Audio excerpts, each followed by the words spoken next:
যে রূপের অহংকার করে, একটা মেয়ে যদি দেখতে সুন্দর হয় তা মনে হচ্ছে সে ফেটে পড়তেছে।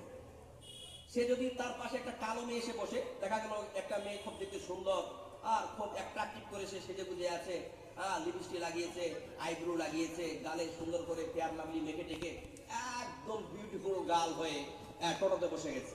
গরিব মানুষ কিন্তু, বড় লোক না, টোটোতে বসে আছে। আর তার পাশে যদি একটা কালো দেখতে একটু ময়লা যুক্ত মেয়ে বসে যায়, তখন সেইভাবে করবে, দূরে যাও দূরে যাও, মানে মনে হচ্ছে যে আমি সুন্দর আর সে কালো, আমি সুন্দর সে কালো।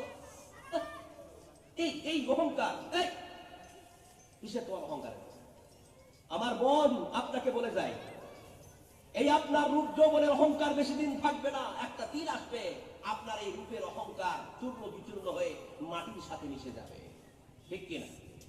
অনেক মানুষ আছে আবার ইলিমের অহংকার করে, করে না? আর আমাকে বলতে দুঃখ লাগছে, তবুও বলছি, এই ইলিমের অহংকারটা আবার বেশিরভাগ আমাদের আলেম ওলামাদের মধ্যে দেখতে পাওয়া যাচ্ছে। আরে আমি বড় আলেম, আমি বুখারী পড়াই, আমি সবচাইতে বড়। ও বলছে তুমি বুখারী পড়াও, তোমার এবার ভুল আছে, আমি বড় আলেম। সে বলে না আমি বড়, ও বলে আমি বড়। এই যে আলেমদের মধ্যে কেরাকেরি, এটা আছে না নাই? আছে না? ও বলে আমি বড়, ও বলে আমি বড়।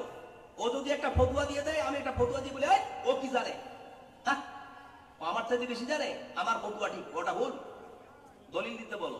এই আলেমদের মধ্যে কেলাকেলি বেশ ব্যাপক পরিমাণে দেখতে পাওয়া যায় বাংলাদেশে।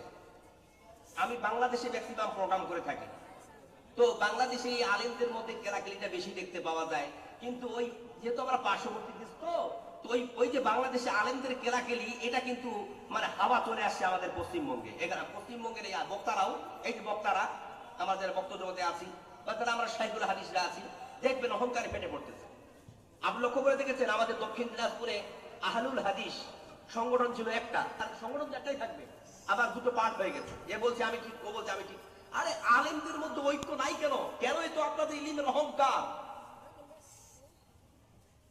খবরদার অহংকার করবেন না, সলিউশন করার চেষ্টা করুন। মনে রাখবেন আপনার এই অহংকার একদিন চূর্ণ বিচূর্ণ হয়ে মাটির সাথে মিশে যাবে।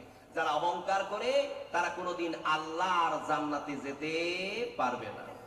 মনের মধ্যে থাকে যদি অহংকারে কণা, মনের কোষে কখনো জান্নাতে যাবে না, মনের কোষে কখনো জান্নাতে যাবে না। মনের মধ্যে থাকে যদি অহংকারে কণা, মনের